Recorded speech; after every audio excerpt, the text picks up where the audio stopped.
Dari mana saya tahu? Surat Al-Baqarah ayat 155 sampai 153. Allah sendiri yang berfirman. Surat 2 Al-Baqarah ayat 155 sampai 157. Jadi kenapa kita harus sabar? Yang kedua, ternyata Allah berjanji akan memberikan ampunan, rahmat, sholawat kepada orang-orang yang sabar. Silakan. Dan kami pasti akan menguji kamu dengan sedikit ketakutan, kelaparan, kekurangan harta, jiwa dan buah-buahan. Terus, dan sampaikanlah kabar gembira kepada orang-orang yang sabar. sampaikanlah kabar gembira kepada orang-orang yang sabar. Padahal mohon maaf, secara umum orang kalau diuji dengan ketakutan, kelaparan, kekurangan harta, kira-kira menderita atau bergembira? Tapi orang sabar apa? Bergembira.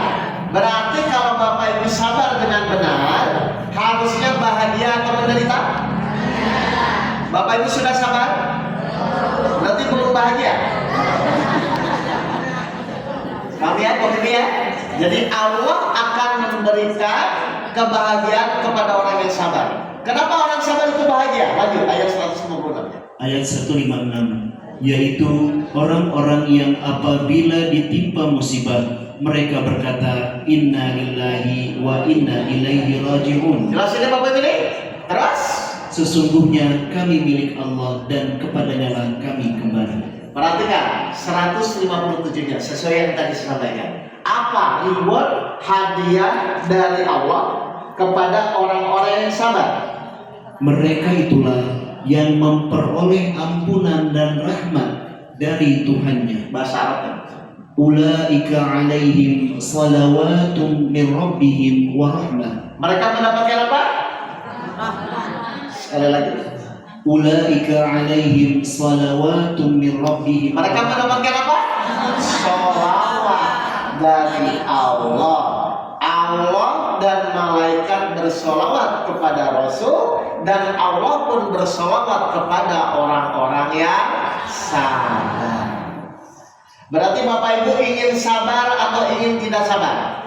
Sabar. Kalau ingin sabar, berarti yang pertama Bapak Ibu butuh apa?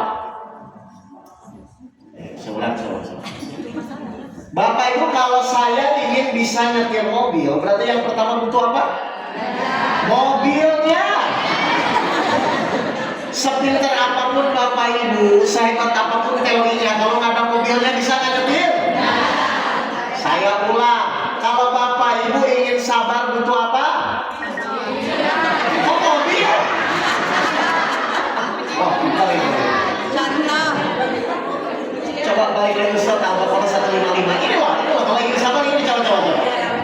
Surat 2 Al-Baqarah ayat 155. Kalau saya ingin sabar, menurut Al-Quran saya butuh apa? Coba. Dan kami pasti akan menguji kamu. Butuh apa?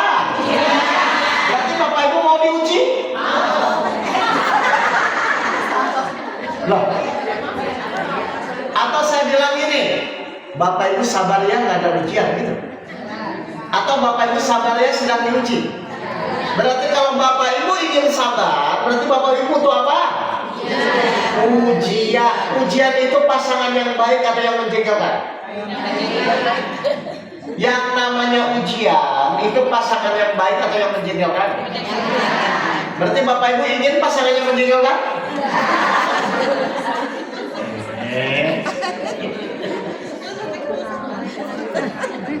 Bagaimana Bapak Ibu bisa sabar kalau Bapak Ibu misalnya tidak ada hal-hal yang tidak mengenakan?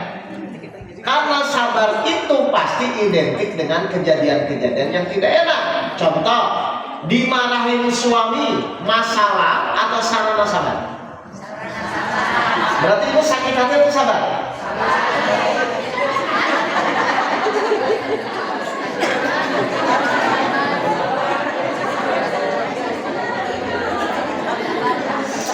Allah bersolawat kepada orang-orang yang sabar. Ternyata untuk sabar itu kita butuh ujian. Dan untuk ujiannya, sabar itu pasti berkaitan dengan hal-hal yang tidak enak. Kalau yang enak namanya bersyukur. Kalau yang tidak enak namanya bersabar. sabar.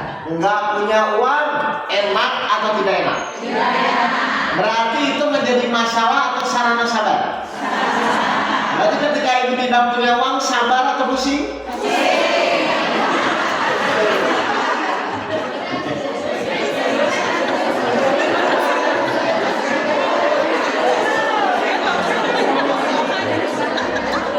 Nggak mau sabar? Sabar pusing pun tetap belum punya uang. Tapi janji Allah kepada orang yang sabar, apa yang paling kita pegang? Innallaha ma'as-sabirin. Sesungguhnya Allah bersama orang-orang yang sabar. Ketika Bapak Ibu bersama Allah, kira-kira dikabulkan nggak doanya? Langsung Bapak Ibu mohon, saya ya Allah bukakan rezeki dari arah yang tidak disangka-sangka. Kan bisa. Seperti kasus waktu itu saya ingin naik haji, ya setelah COVID Januari 2022 kalau nggak salah. Pas dengan PD-nya saya datang ke Kemenak, ternyata antrian haji 35 tahun. Bayangkan 35 tahun. Saya waktu itu umur 25 tambah 20. Kan belum selesai. 25 tambah 20 berarti jadi 45. Ditambah 35 total jadi 80 tahun. Ini saya bilang bukan naik haji, malah merepotkan orang. Tapi pertanyaan berikutnya, kira-kira kalau doa saya dikabulkan, bisa nggak Allah mempercepat? Bisa. Akhirnya apa yang terjadi? Oh, salah satu syarat doa dikabulkan adalah innallaha ma'as-sabirin. Berarti saya harus bersama Allah, saya harus sabar kalau saya berdoa. Tiba-tiba ada kejadian, saya sedikit ceritakan. Ada kejadian yang membuat saya harus menjadi sabar dengan praktek nanti. Lalu saya berdoa, ya Allah saya ingin naik haji. Terus apa yang terjadi? 18 Mei 2024 saya naik haji. 12 Mei 2025 saya naik haji lagi. Gara-gara saya punya uang atau gara-gara saya bersabar? Kenapa sabar itu doanya dikabulkan? Karena Allah bersama orang-orang yang sabar. Berarti sekarang Bapak Ibu mau menjadi orang yang sabar? Mau. Kalau mau diawali dari apa? Ujian. Berarti ujiannya harus yang enak atau tidak enak? Karena sabar itu identik dengan kejadian yang tidak enak. Berarti ketika suami marah-marah itu masalah atau sarana doa dikabulkan? Berarti ibu terima kasih atau emosi sama suaminya? Kenapa? Gara-gara dia marah-marah, doa ibu dikabulkan. Jadi ibu ingin dimarahin suami?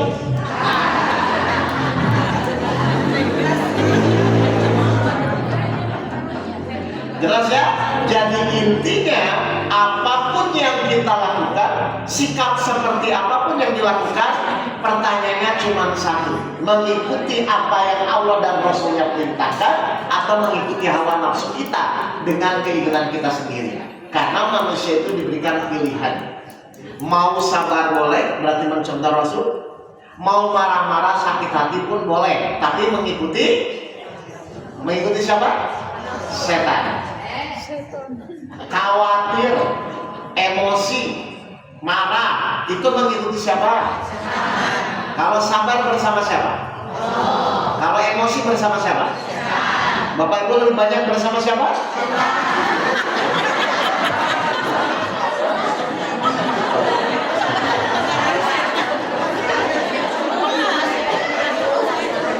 Mengerti Bapak ini?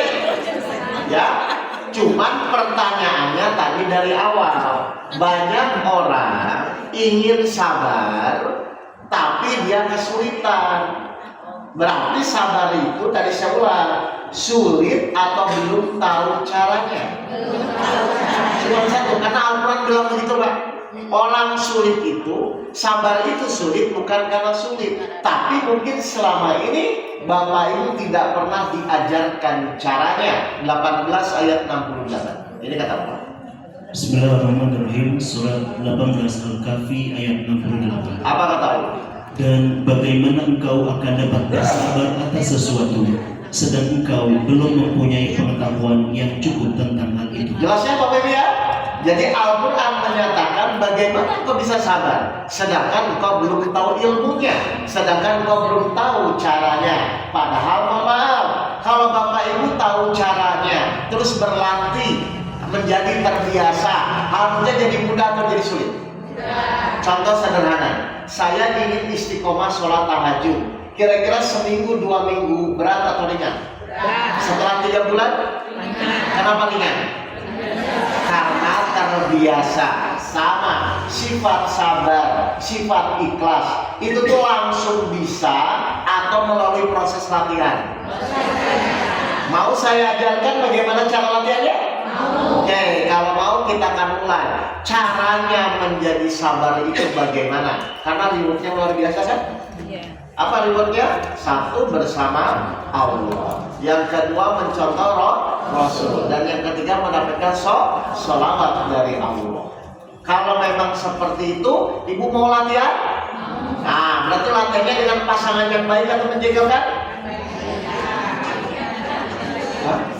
Bu, sabarnya suaminya soleh gitu? Atau bu, sabarnya suaminya marah-marah? Kira-kira sabar itu cocok yang suami soleh atau marah-marah? Ibu punya suami yang marah-marah? Enggak?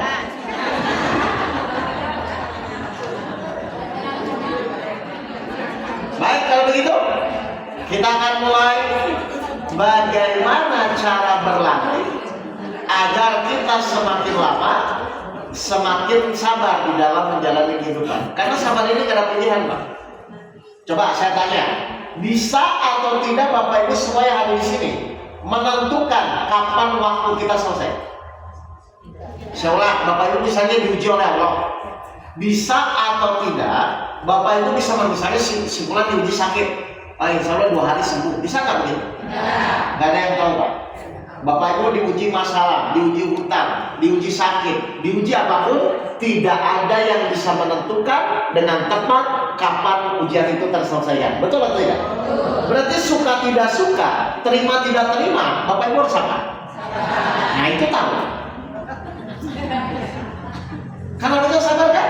Karena Bapak Ibu tidak bisa mempercepat, tidak bisa memperlambat. Setiap ujian ada waktunya. Dan yang menentukan siapa? 16 ayat 1. Bismillahirrahmanirrahim. Surat 16 An-Nahl ayat 1. Apa kata Allah? Ketetapan Allah pasti datang, maka janganlah kamu meminta agar dipercepat datangnya. Berarti Bapak Ibu disuruh apa? Berarti nanti ketika Bapak Ibu punya masalah, ingin cepat selesai atau ingin sabar? Bapak Ibu ketika punya masalah, ingin cepat selesai atau ingin sabar? Kok jawabnya ragu-ragu ini? Bapak Ibu ketika punya masalah nanti, berarti menurut ayat ini ya, ingin cepat selesai atau ingin sabar? Mereka bisa menentukan. Nah, berarti sudah tidak suka harus sama. Berarti nanti ketika punya masalah ingin cepat selesai atau ingin sabar? Kalau sabar bersama apa siapa? Allah. Kalau tergesa-gesa? Berarti Bapak Ibu ingin bersama siapa? Kenyataannya?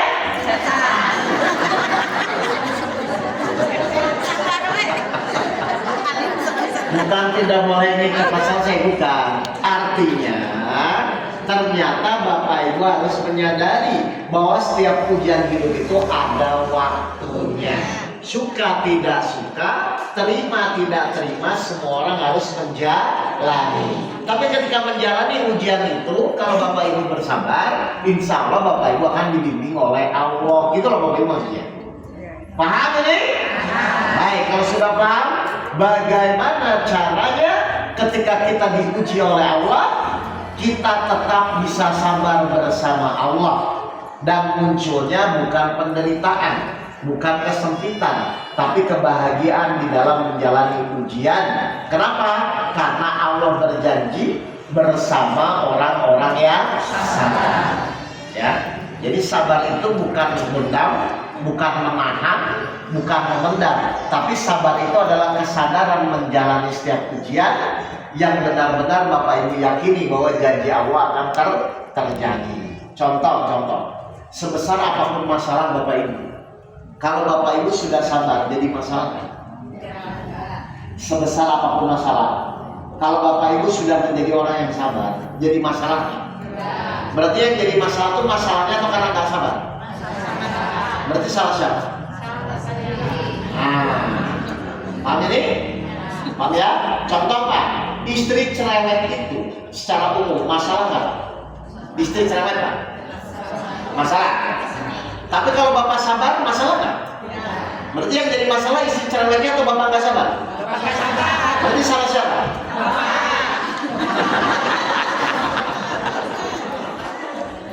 Baik, kalau begitu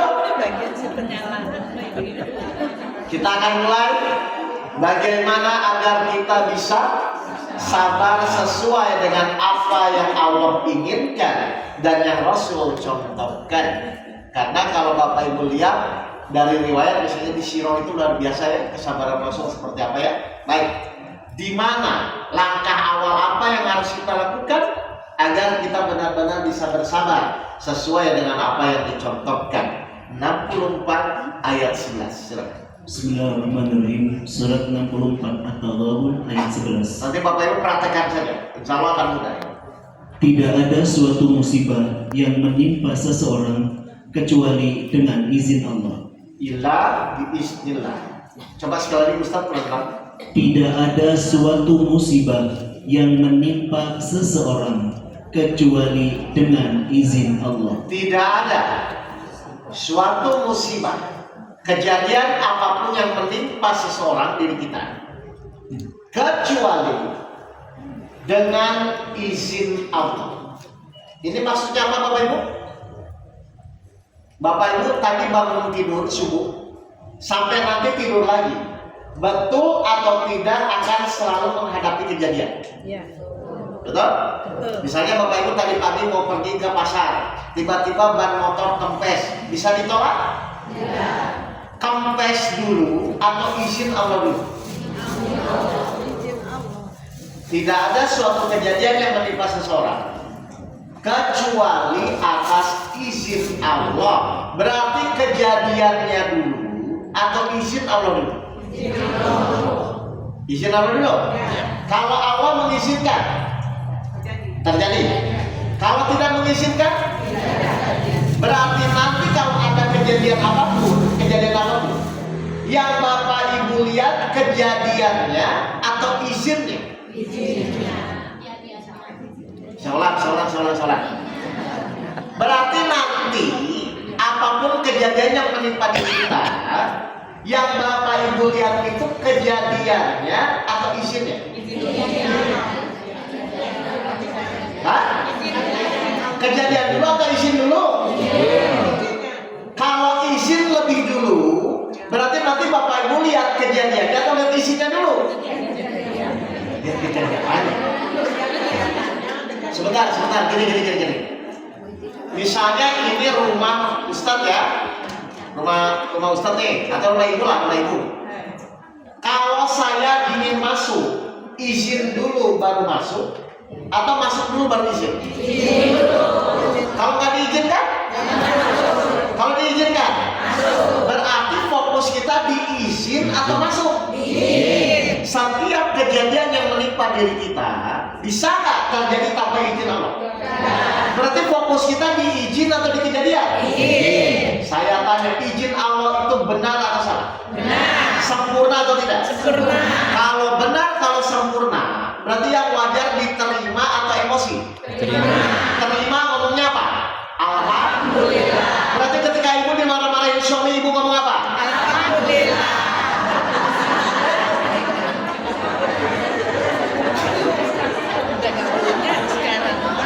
Udah pergi. Maka maksud saya ini, kenapa ibu bilang alhamdulillah? Karena ibu tidak lihat suaminya, tidak lihat omongannya, karena ibu fokusnya ini atas izin Allahnya. Nah itu namanya sabar. Kalau Bapak Ibu ingin sabar, berarti bicaranya cuma dua, izin dan keyakinan. Kalau tidak ingin sabar, bicaranya dua-dua, akal dan kejadian. Jadi jangan bicara sabar kalau Bapak Ibu masih melihat kejadiannya. Jangan bicara sabar kalau Bapak Ibu masih melihat orangnya. Karena kalau melihat orang, lihat kejadian, Bapak Ibu nggak akan pernah bisa sabar. Jadi kalau Bapak Ibu sabar, ingin sabar, mulailah menyadari, mulailah mengimani bahwa semua yang terjadi di muka bumi ini harus atas izin Allah. Allah izinkan terjadi, Allah tidak izinkan tidak terjadi. Berarti pertanyaan saya, berarti harusnya nanti ketika ada kejadian Bapak Ibu lihat kejadiannya atau lihat izinnya?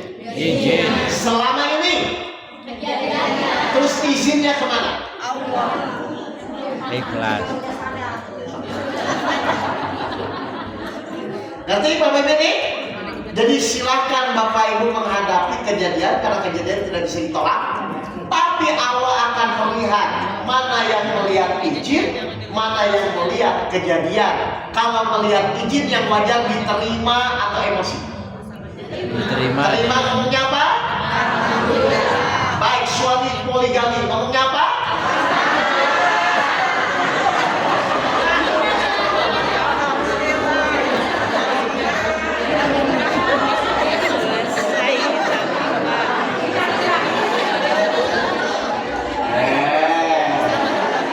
Diterima atau disiram air panas?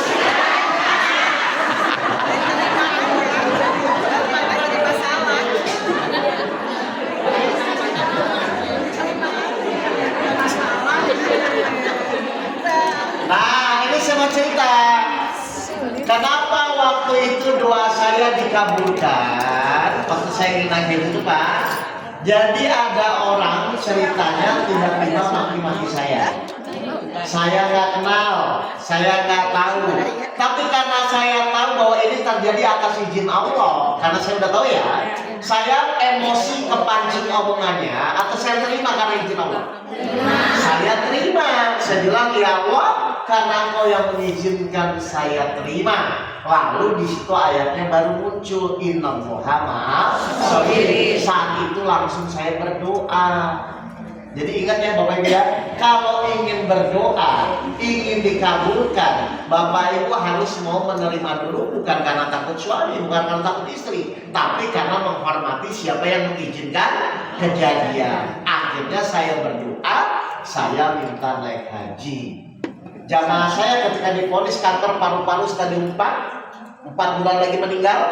Akhirnya dia terima karena semua atas izin Allah. Dia berdoa, ya Allah saya ingin sembuh. Akhirnya udah 2 tahun alhamdulillah sekarang sehat. Kenapa? Doanya dikabulkan. Jadi salah satu cara doa dikabulkan adalah dengan menerima semua kejadian yang terjadi atas izin Allah. Tinggal mau atau tidak. Saya tanya, lebih penting sakit hati atau lebih penting doa dikabulkan? Tapi Bapak Ibu biasanya milih yang mana? Kayak gini, biar saya pahamkan ya. Jadi caranya gini, Ustaz Thomas bantu saya. Perhatikan Bapak Ibu, nanti kalau ada kejadian di rumah tangga, suami istri, Bapak Ibu latihan aja gini. Misalnya Ustaz Anas ini mau maki-maki saya. Karena Bapak Ibu tadi sudah saya kasih tahu caranya. Kalau ingin sabar, berarti harus lihat dia, harus lihat omongannya, atau lihat izin Allahnya. Kalau memang ingin lihat izin Allahnya, ini contoh, saya geser, misalnya izin Allah di sini. Misalnya ini misalnya contoh ya.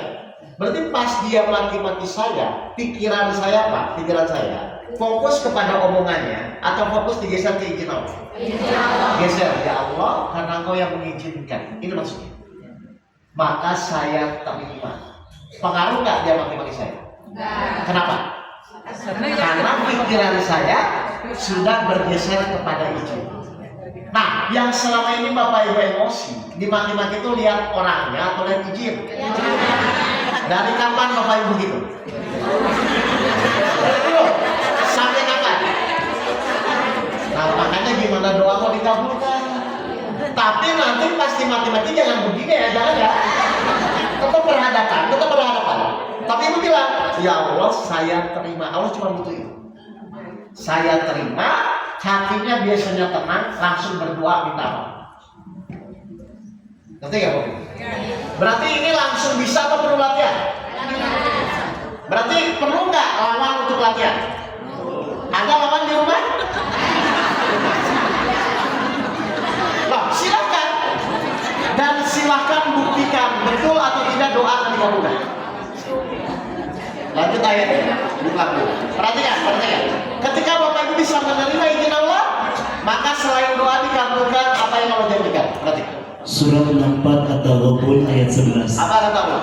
Tidak ada suatu musibah yang menimpa seseorang kecuali dengan izin Allah. Oke, semua sudah setuju ya bahwa semua yang terjadi di muka bumi ini atas izin Allah. Terus? Dan barang siapa beriman kepada Allah, Berarti dengan akal atau dengan iman? Gak mungkin ibu dimaki-maki kalau pakai akal, alhamdulillah itu gak mungkin. Tapi kalau dengan iman, ini izin Allah, saya terima, pasti bisa. Ketika Bapak Ibu menerima dengan iman, apa yang Allah lakukan? Terus? niscaya Allah akan memberi petunjuk kepada hatinya. Berarti Allah akan membolak-balikan hatinya. Suami yang menjengkelkan akan jadi berubah. Istri yang cerewet akan jadi berubah. Loh, kan Allah bolak-balikan hatinya. Misalnya, Bapak ketika istri cerewet, Bapak ngomong apa? Bapak ketika istrinya cerewet ngomong apa? Astagfirullah. Semua terjadi atas izin Istri cerewet dulu atau izin Allah dulu? Berarti Bapak lihat isinya atau lihat cerewetnya? Pak? Ketika Bapak Ibu melihat izinnya diterima, maka Allah akan membolak-balikan, memberi petunjuk kepada hatinya. Insya Allah istrinya berubah, Pak. Akhlaknya, istrinya tetap hidup. Apa begini? Bisa ya? Berarti cirinya ibu sudah sabar apa? Pasangannya akan berubah, akhlaknya, pasangannya tetap hidup. Pasangannya. Anaknya akan berubah, orang sekitarnya akan berubah, karena Allah akan memberikan petunjuk kepada hatinya, membolak-balikan hatinya. Berarti saya ambil kesimpulan. Berarti kalau anak ibu belum berubah-berubah, pasti bapak ibu selama ini tidak menghormati apa yang Allah izinkan. Gak usah jauh-jauh lah. Kita misalnya buat suatu keputusan, mengizinkan sesuatu kejadian. Kalau kita mengizinkan sesuatu, ingin dihormati atau tidak dihormati? Pasti ingin dihormati. Sekarang saya tanya, Bapak Ibu hidup bertahun-tahun selama ini. Selama ini Bapak Ibu tahu nggak bahwa kejadian itu terjadi atas izin Allah? Terus selama ini pernah nggak menghormati izinnya Allah? Nggak kan? Hanya fokus terhadap kejadian-kejadian yang dihadapi kan? Betul nggak ya? Berarti nanti apapun yang terjadi ucapkan apa? Nggak punya uang, suami pensiun, suami nggak pulang-pulang,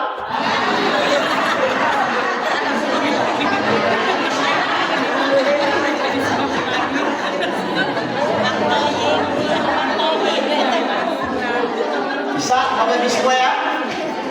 Jadi sabar itu bukan diam, tapi sabar itu menyadari bahwa ini terjadi atas izin Allah. Dan Allah cuma butuh statement Bapak Ibu saja. Baik ya Allah, karena ini semua izinmu saya terima. Allah cuma butuh itu. Ketika Bapak Ibu menerima semua atas izin Allah, maka innallaha ma'as-sabirin, dan Allah akan memberikan petunjuk kepada hatinya selain Bapak Ibu dibersamai oleh Allah. Tuh. Jadi sabar itu sulit atau mudah? Sulit yang belum pernah latihan. Mudah kalau sering latihan. Kalau ingin latihan berarti harus ada lawan atau tidak ada lawan? Nah, mulai sekarang ibu list, kira-kira lawan ibu siapa aja? Lo kan yang latihan. Kalau Bapak Ibu benar-benar sabar, maka lawannya pasti berubah. Itu tolak ukur ya. Pernah dengar nggak cerita ketika Pak Rasul dan para sahabat ibu sholat, terus tiba-tiba ada orang Badui kencing? Ya, para sahabat sudah terpancing, Rasul bilang jangan. Kenapa? Saya yakin Rasul pun memahami bahwa ini yang terjadi atas izin Allah. Jadi kenapa kesabaran Rasul luar biasa? Pasti melihat Allahnya. Karena kalau nggak melihat Allahnya emosi Bapak Ibu. Ayo coba. Tiba-tiba suami mancing jam 10 pagi, ibu emosi atau nerima? Hah? Loh kan itu atas izin Allah. Berarti artinya terima atau emosi? Benar? Halo? Kok berat sekali?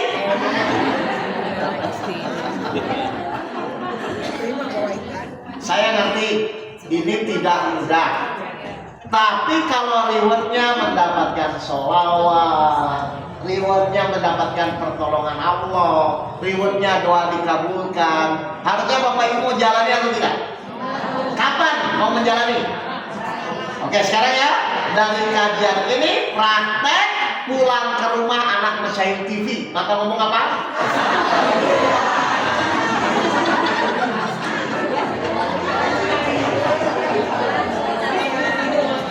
Bisa dipraktekkan? Bisa lah Bapak Ibu. Saya yakin udah biasa lah.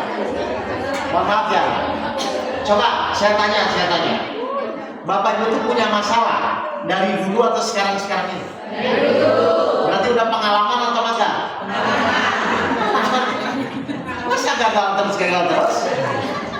Karena salah satu fungsinya ujian dari Allah adalah meningkatkan kesabaran. Pertanyaan saya, kenapa sih Allah ingin terus kita sabar Bapak Ibu? Kenapa Allah tuh ingin terus kita menjadi orang yang sabar? 41 ayat 35. Silakan. Surat 41 Fusilat ayat 35. Kenapa Allah menginginkan kita tuh menjadi orang yang sabar? Perhatikan, ternyata tujuan Allah itu luar biasa.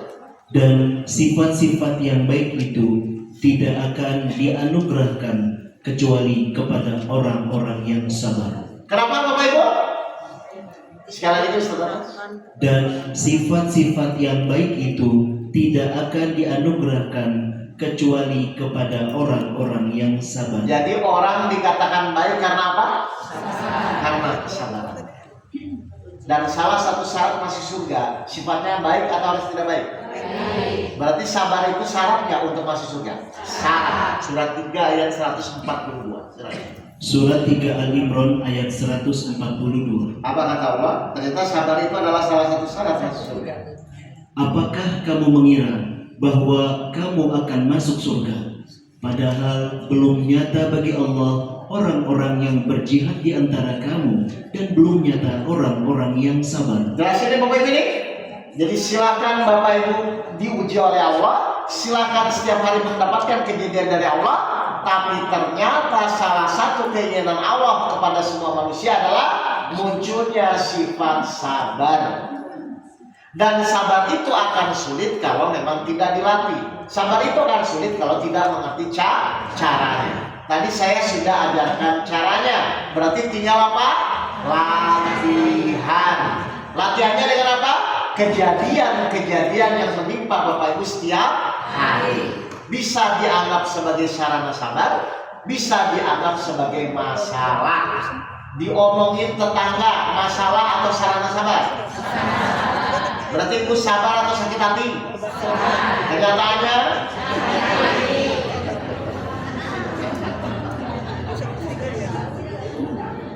paham Bapak Ibu semua? Bisa diperhatikan? Dan mohon maaf, orang akan semakin yakin kalau sudah dibuktikan atau belum dibuktikan. Orang biasanya akan semakin yakin kalau sudah dibuktikan atau belum dibuktikan. Silakan buktikan. Kalau kemarin Bapak Ibu misalnya dapat kabar emosi marah, kalau sekarang udah tahu ilmunya, ya Allah saya terima atas izinmu, terima dulu. Allah berikan petunjuk kepada hati kita, nanti Allah akan bimbing apa yang harus dilakukan. Misalnya contoh, si fulan divonis sakit, berarti langkah yang pertama apa? Diterima. Kenapa diterima? Karena semua terjadi atas izin Allah. Maka ketika Bapak Ibu menerima, Allah akan memberikan petunjuk kepada hatinya. Maka hatinya akan digeser. Apakah ke dokter A, ke dokter B, ke dokter C, nanti Allah yang bimbing. Ngerti nggak Bapak Ibu? Jadi sabar itu bukan diamin. Sabar itu adalah menerima dulu bahwa ini terjadi atas izin Allah. Maka langkah berikutnya Allah akan memberikan petunjuk dan akan membimbing apa yang harus dilakukan. Itu prakteknya Bapak Ibu. Kayak kemarin kejadian anak saya mau kuliah di Jogja, ya. Secara mendadak tiba-tiba langsung dikatakan dilulus karena nilainya. Hari Jumat saya dapat kabar itu. Hari Senin langsung disuruh ke Jogja. Secara umum namanya orang tua senang atau bingung? Senang. Kok bingung? Senang. Anak kuliah, langsung diterima di Jogja. Secara umum senang atau pusing? Tapi ada yang pusing nggak? Apa pusingnya? Nah, itu tadi saya bilang. Hari Jumat dikatakan lulus. Ya, hari Jumat dikatakan lulus. Lalu istri saya bilang, Pak, sudah siapkan uangnya? Insya Allah. Insya Allah apa? Insya Allah. Kenapa saya begitu? Bapak Ibu bisa bayangkan ya? Setiap hari saya ngajarin orang yakin kepada Allah. Giliran saya diuji terus saya pusing, kebayang? Misalnya Bapak Ibu tahu, Ustaz lagi Pak, lagi pusing mikirin biaya. Terus saya ngapain ngomong yakin sama orang? Karena sesuatu yang saya sampaikan, yang penting itu harus dijalani dulu. 61 ayat 2 dan ayat 3. Ini maksudnya. Surat 61 ayat 2 dan ayat 3. Apa kata Allah? Wahai orang-orang yang beriman, mengapa kamu mengatakan sesuatu yang tidak kamu kerjakan? Jelas Pak? Terus? Itu sangatlah dibenci di sisi Allah jika kamu mengatakan apa-apa yang tidak kamu kerjakan. Paham ini Bapak Ibu? Jadi beban saya itu adalah ketika saya menyampaikan izin Allah, ketika saya menyampaikan suatu keyakinan, berarti yang benar saya jalani dulu atau ngomong doang? Saya harus jalani dulu. Nah, akhirnya kejadianlah hari Jumat dapat kabar anak saya lulus. Harus menyiapkan uang semester dan uang bangunan. Kan begitu ya? Lalu kosan dan bekal. Istri saya dengan santainya siapkan uangnya. Iya kan memang tugas istri kan begitu kan? Berarti tugas suami mencari kemana? Terserah.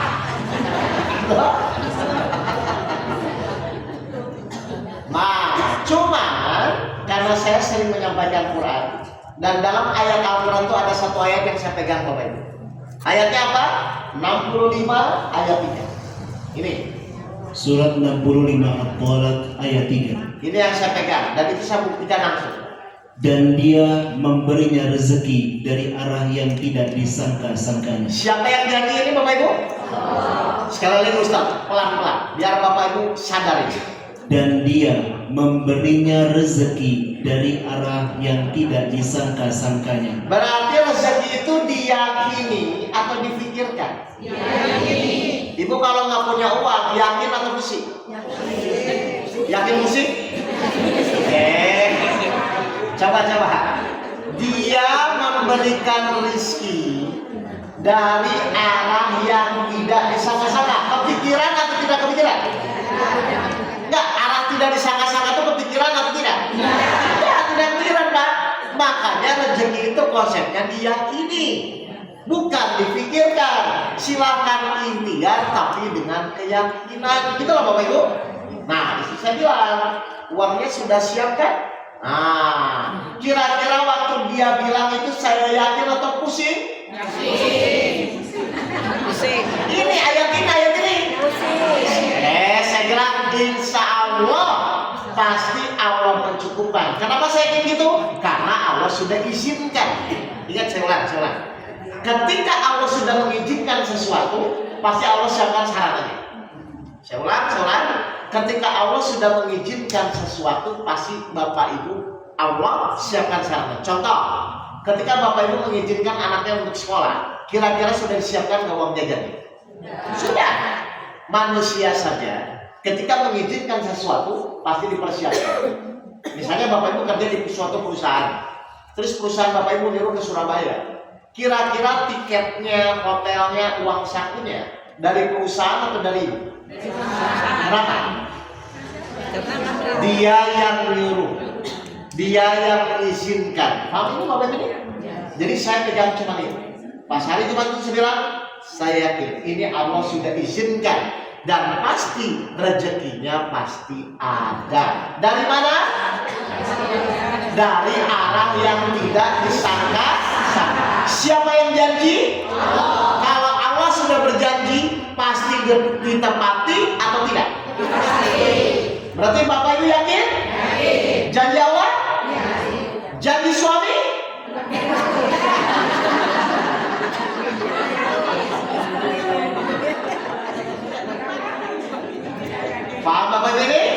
Jadi hari Jumat saya berlatih keyakinan. Saya bilang Allah pasti bisa memberikan rezeki dengan keyakinan, tapi tetap wajib ikhtiar ya. Berarti ikhtiar itu niatnya ibadah atau uang? Nah, itu biasanya kalau ikhtiar niatnya apa? Ibadah atau hasil? Emang Bapak Ibu diciptakan untuk hasil atau ibadah? Harusnya niat ikhtiar itu ibadah. Akhirnya saya bilang, tenang, saya akan yakin, berdoa dan ikhtiar. Lalu apa yang terjadi? Coba diulang Ustaz sampai selesai ayatnya. Dan dia memberinya rezeki dari arah yang tidak disangka. Oke, saya pegang. Allah pasti mencukupkan. Terus? Dan barang siapa bertawakal kepada Allah, niscaya Allah akan mencukupkan keperluan. Maka setelah saya yakin Allah bisa memberikan rezeki dari arah yang tidak disangka-sangka, saya ikhtiar semaksimal mungkin. Hasilnya diserahkan kepada siapa? Allah. Berarti nanti mau kebayar tidak kebayar urusan siapa? Yang penting saya ikhtiar. Itu namanya tawakal. Berarti hasil urusan siapa? Allah. Berarti ketika Allah memutuskan apapun, kita terima atau kecewa? Boleh kecewa? Boleh.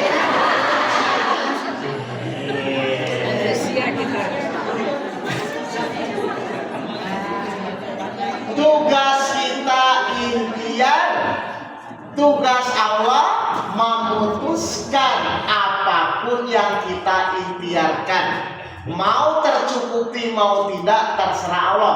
Tapi janji Allah di ayat ini, Allah akan mencukupkan orang-orang yang bertawakal. Berarti pasti kebayar kan? Pasti. Minggu malam akhirnya terbayar semuanya. Gara-gara saya pinter atau gara-gara saya bertawakal kepada Allah? Makanya Bapak Ibu silakan ikhtiar, tapi Bapak Ibu harus paham apa yang menjadi urusan kita, apa yang menjadi urusan Allah. Urusan kita apa? Ikhtiar. Urusan Allah? Menentukan hasil. Kira-kira kalau begitu ada nggak orang kecewa? Orang kecewa itu selama ini menerima hasil atau menentukan hasil? Hasil urusan siapa? Terus kenapa Bapak Ibu gitu ketat? Awas ya. Karena kalau Bapak Ibu kecewa, Bapak Ibu tidak bertawakal, mungkin waktu itu saya nggak akan dicukupkan. Kalau waktu itu saya khawatir, saya bingung dari mana, mungkin nggak akan dicukupkan. Karena saya paham, saya jalani dengan keyakinan, saya bilang ya Allah, apapun keputusannya, Engkau pasti akan mencukupkan. Dari mana saya tidak tahu. Tapi sesuai dengan janji Allah, Allah pasti akan membuktikan janjinya. Dan kalau Allah sudah berjanji, akan terjadi.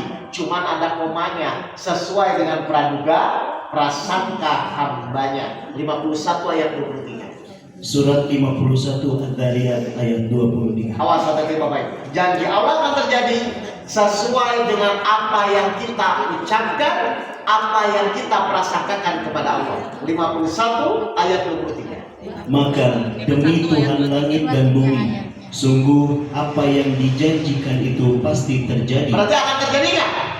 Tapi koma Pak, di sini orang banyak gagal di sini. Seperti apa yang kamu ucapkan. Seperti apa yang Bapak Ibu ucapkan. Kalau Bapak Ibu bilang nggak mungkin, maka itu yang terjadi. Tapi kalau Bapak Ibu bilang yakin, insya Allah akan cukupi, maka itu yang terjadi. Jadi awas, janji Allah akan terjadi sesuai dengan apa yang Bapak Ibu ucapkan. Nggak mungkin Ustadz saya naik haji, maka itu yang terjadi. Uang dari mana Ustadz, maka itu yang terjadi. Hati-hati Bapak Ibu, karena tidak ada sesuatu yang tidak mungkin kalau Allah sudah berkehendak. Dan Allah tinggal bilang apa? Apa? Kun fayakun itu apa maksudnya? Karena Allah berkehendak, maka tidak ada yang tidak mungkin. Berarti ada nggak yang tidak mungkin di dunia ini ketika Allah menepati janjinya? Tidak. Nggak mungkin Ustadz saya punya suami lagi, umur saya sudah 60, maka itu yang terjadi. Berarti kalau Allah berkehendak bisa punya suami lagi? Bisa. Tapi kalau yang udah punya suami udah ya, maksudnya yang belum.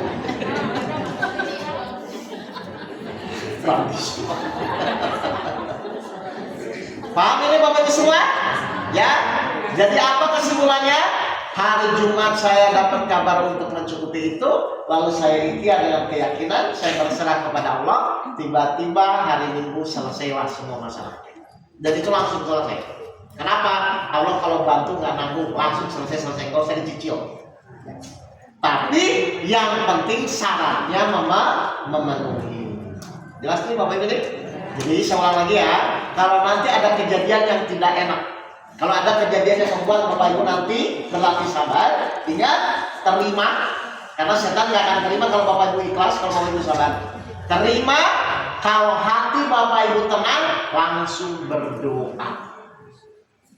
Misalnya pas pulang dari sini, Ibu lupa tadi nggak buat sarapan buat suaminya. Pas pulang suaminya udah cemberut, akhirnya emosi marah-marah. Maka Ibu ucapkan apa? Dalam hati ya, dalam hati.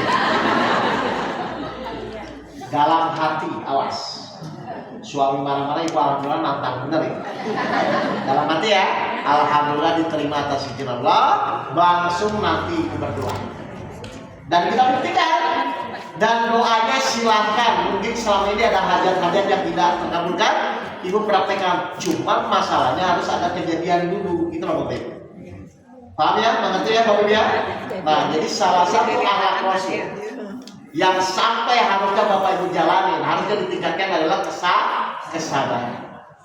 Dan ternyata saya lihat selama ini orang bukan sulit, tapi nggak pernah belajar cara latihannya. Cara latihannya cuma menggeser cara berpikir ini dulu ya, sampai terbiasa. Kalau bisa, kalau apa ya, sampai refleks, tahu refleks? Jadi pas refleks itu udah nggak berpikir, ada kejadian izin Allah, ada kejadian izin Allah, dan sampai kayak gitu harus Ibu. Paham ya Bapak Ibu ya? Bisa dipraktekkan? Ada pertanyaan? Oh ada? Ya sudah, takutnya kalau kurang jelas, saya buka pertanyaan. Silakan. Kalau ada yang mau bertanya, kalau tidak, alhamdulillah. Silakan, ada yang mau bertanya, Ibu? Kayaknya udah sabar semua, Ustaz.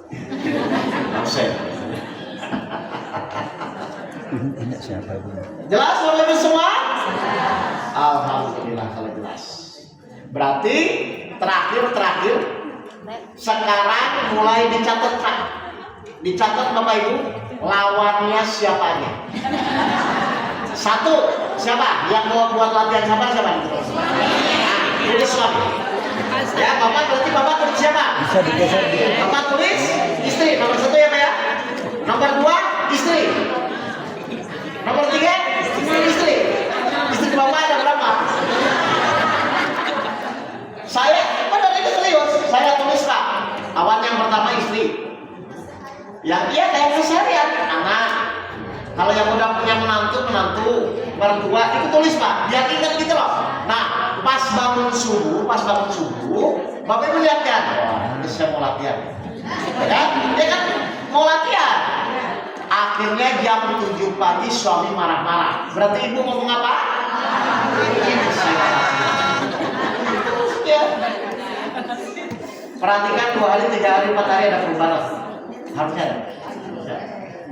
Bisa ya? Jadi pulang dari sini, dilis dulu, gak usah banyak-banyak, 3 atau 4 orang aja. Yang itu bertemu setiap hari, dan itu mulai dilatih berulang-ulang. Kalau bisa ya? Nah, cirinya kalau sudah sabar, sudah tidak menganggap hal itu masalah.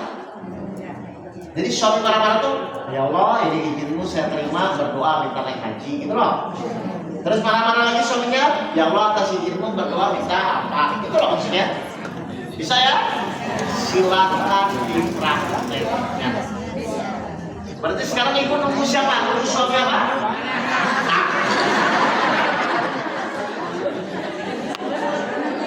Praktek. Tadi coba siapa? Dan Bapak Ibu akan rasakan. Iya ya, ternyata sabar itu nikmat. Kalau sabarnya benar. Karena selama ini orang itu bukan sabar Pak, memendam, menahan. Kalau itu bukan sabar namanya. Karena sabar itu semuanya dialihkan kepada siapa yang mengizinkan. Ada jamaah saya bilang, Ustaz, saya tuh udah sabar. Sabar gimana? Daripada saya ribut dengan suami, lebih baik saya diam. Itu bukan sabar yang berbeda. Makanya suami istrinya akhirnya nggak berubah-ubah. Karena sabar itu bukan karena daripada ribut. Sabar itu benar-benar bahwa ini terjadi atas izin Allah. Itu maksudnya. Dan itu memang perlu berlatih terus-terus. Bisa ya? Baik. Ada pertanyaan? Wah, sudah ada. Kalau begitu, berarti tinggal apa? Ada lawannya, kebayang? Baik, semoga Bapak bisa praktekkan, ya. Ya, dan mohon agar benar-benar nanti akan ada evaluasi.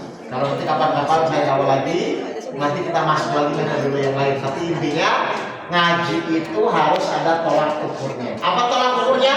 Akhlaknya semakin baik sesuai dengan yang Rasul contohkan. Nanti suami kaget, Mak, kok mama jadi sabar? Kesurupan siapa?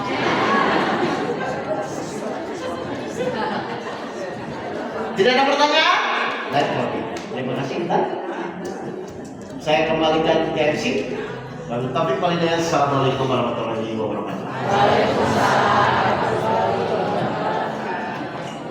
Sedikit ada pengumuman. Ya, sedikit Bapak Ibu sebentar sebelum MC. Alhamdulillah baru saja kita mengikuti kajian. Salah satu yang bisa kita pelajari dari Rasulullah adalah sabar. Semoga setelah ini tidak hanya maulid berlalu begitu saja, tetapi paling tidak kita bisa melatih sabar seperti halnya Rasulullah Sallallahu Alaihi Wasallam. Bapak Ibu semuanya, terasa kajian pada hari ini begitu singkat. Namun apabila Bapak Ibu ingin melihat kajian-kajian lain dari Ustaz Oka Setiawan, Bapak Ibu bisa melihat di channel YouTube dengan nama Dakwah Ilmu Kehidupan. Boleh silakan dicek handphonenya, dibuka YouTube, nama Dakwah Ilmu Kehidupan. Dan untuk kajian ini pun nanti akan diupload, mungkin 1-2 hari lagi akan diupload di channel YouTube kami. Jadi silakan dibuka Dakwah Ilmu Kehidupan. Di situ ada materi-materi kajian ilmu kehidupan yang disampaikan oleh Ustaz Oka Setiawan. Kemudian apabila Bapak Ibu juga ingin mengikuti kajian dari Ustaz Oka Setiawan tentang ilmu kehidupan secara offline, pada hari ini juga nanti akan ada di Hotel Lengkong ya pada sore hari pada asar. Kemudian besok ada di bioskop, kajian bioskop. Itu lokasinya di BEC ya, CGV BEC. Besok tanggal 26 Agustus jam 8 pagi. Itu sekiranya Bapak Ibu ingin mengikuti kajian-kajian kami, atau juga ingin yang mengikuti kajian dalam format 2 hari 1 malam, kami juga ada formasi kajian dalam bentuk pesantren kehidupan. Itu insya Allah dalam waktu dekat akan dilaksanakan di Lembang ya, di Bandung sini pada tanggal 23-24 September. Jadi masih 1 bulan lagi. Kiranya ingin mengikuti kajian yang lebih banyak lagi durasinya, silakan mengikuti. Mungkin itu yang bisa kami sampaikan. Semoga Bapak Ibu bisa terus mengkaji dan mempelajari, dan terus kita melatih diri kita hingga akhirnya kita bisa mengikuti apa saja ajaran-ajaran sunnah dari Nabi kita Nabi Muhammad Sallallahu Alaihi Wasallam. Terima kasih. Waktu kami kembali ke